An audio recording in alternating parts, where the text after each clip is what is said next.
Hi friends, welcome to films to fashion. So இன்றைக்கி நாம் கவி silk thread earrings எப்படி பண்ணுறேன், அந்த இயரிங்ஸ் எப்படி பண்ணுறேன்னு தான் பார்க்க போகிறோம். அதுக்கு என்னென்ன மெட்டீரியல் தேவைன்றதை எடுத்துருக்கிறேன். ஃபஸ்ட்டு அந்த ஹெட்டு கொக்கி, அடுத்து சந்த்பாலி ரிங்கு, ஹேங்கிங்ஸ்க்கு ரிங்கு, அப்புறம் ஸ்டோன்ஸ்.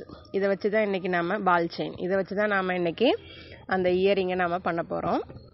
ஃபஸ்ட்டு அதுக்கு என்ன பண்ணுறோம் அப்படின்னாக்கா, ஒரு 20 ஸ்ட்ராண்ட் வந்து நீங்கள் நூல் வந்து சுற்றி எடுத்துக்கோங்க. சில்க் த்ரெட் நூல் வந்து எடுத்துக்கோங்க. இந்த இயரிங்க்கான சில்க் த்ரெட் பேங்கிள் வந்து நான் இதுக்கு முன்னாடி வீடியோ போட்டிருக்கேன், அதையும் பாருங்கள். அதுக்கான லிங்க் டிஸ்கிரிப்ஷனில் தரேன். ஸோ நம்ம இந்த சந்த்பாலி ரிங்கை வந்து சுற்றும் போது நமக்கு வந்து வழுகிட்டு ஓடும். பிளாஸ்டிக்காக இருந்தாலுமே இது வந்து ஈவனான ரவுண்டில் இல்லை இல்லைங்களா? அதனால் நீங்கள் என்ன பண்ணணும், ஒரு சுற்றியுமே நிறுத்தி நிதானமாக பிடிச்சு தான் சுற்றணும். பட் நான் வந்து வீடியோ வந்து கொஞ்சம் ஸ்பீடாக ஓட்டுறதுனால எனக்கு இதை சுற்றி முடிக்கவே 10 நிமிஷத்துக்கு மேலே ஆச்சு.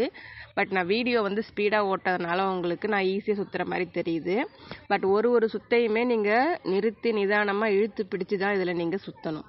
ரவுண்டாக இருந்தது அப்படின்னாக்கா கடகடன்னு சுற்றிடலாம். பட் இதில் வந்து ஷேப் வந்து கொஞ்சம் சின்னதாகவும் பெருசாகவும் இருக்கிறதுனால நீங்கள் கொஞ்சம் பொறுமையாக தான் இதை நீங்கள் சுற்றணும்.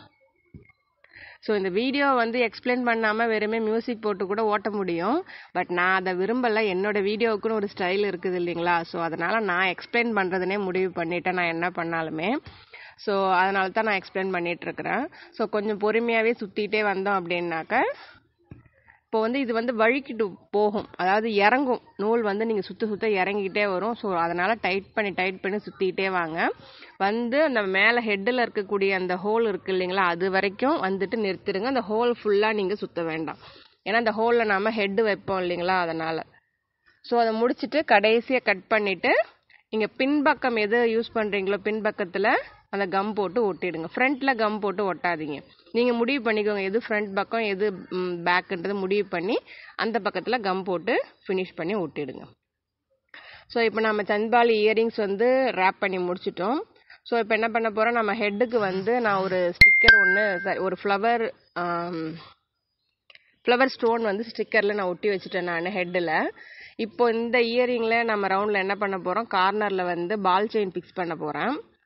அதாவது அவுட்டர் கார்னர்லேயும் இன்னர் கார்னர்லையுமே நான் பால் செயின் ஃபிக்ஸ் பண்ண போகிறேன். அதை ஃபிக்ஸ் பண்ணிவிட்டு கொஞ்சம் பொறுமையாக பண்ணுங்கள். ஏன்னா நீங்கள் ஒரு இதை பண்ணும்போது இன்னொரு பால் செயின் தூக்கிட்டு வந்துடும். ஸோ அதனால் கொஞ்சம் பொறுமையாக பார்த்தே பண்ணுங்கள். அடுத்து நடுவில் இருக்கிற அந்த கார்னருக்குமே நான் பால் செயின் ஃபிக்ஸ் பண்ணுறேன். இப்போ இது ரெண்டுத்துக்கு நடுவில் ஸ்டோன்ஸ், க்ரீன் கலர் ஸ்டோன். நான் இப்போ இந்த எந்த சாரீக்கு கட்டுறேன் அப்படின்னாக்கா க்ரீன் கலர் சாரீக்கு தான் கட்டுறேன். ஸோ அதுக்கு தான் நான் வந்து அதனால் அந்த க்ரீன் கலர் ஸ்டோன்ஸ் நான் யூஸ் பண்ணிக்கிட்டேன். ஸோ ஒட்டி கொஞ்சம் நேரம் காய விட்டுருங்க. அப்போ தான் நீங்கள் அடுத்த ஒர்க் பண்ண போகும்போது உங்களுக்கு இது எதுவுமே பிரிச்சுக்கிட்டு வராமல் எடுத்துக்கிட்டு வராமல் இருக்கும். ஸோ நான் இப்போ உள்ள ஃபுல்லாகவுமே வந்து ஸ்டோன்ஸ் ஃபிக்ஸ் பண்ணிட்டேன்.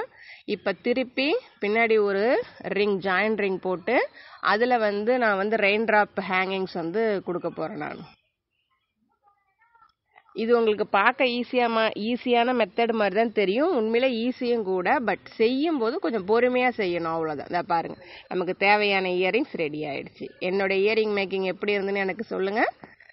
நீங்களும் ட்ரை பண்ணி பாருங்கள். தேங்க்ஸ் ஃபார் வாட்சிங்.